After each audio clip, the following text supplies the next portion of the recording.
Discovery is something that always seems very intimidating to my clients. And I'm going to tell you, it was even intimidating to me when I had to do it, and I'm a divorce lawyer.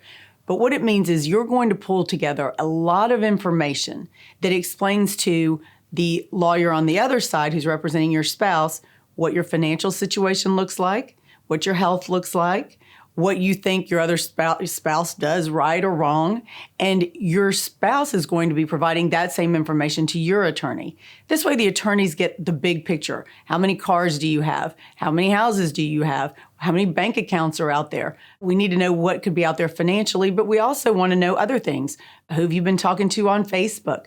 What possible relationships do you already have going on in the middle of a marriage?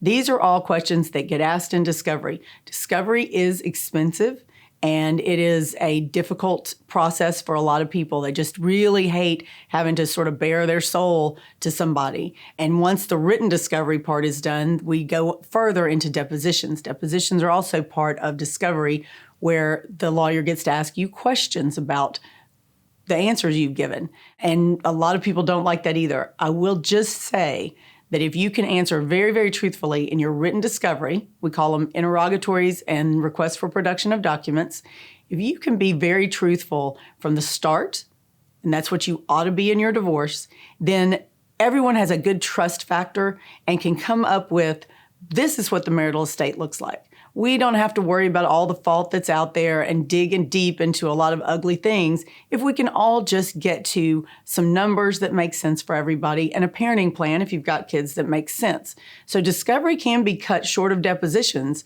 as long as the lawyers feel like everything's been put out there and that it's everyone's working on an honest and even playing field.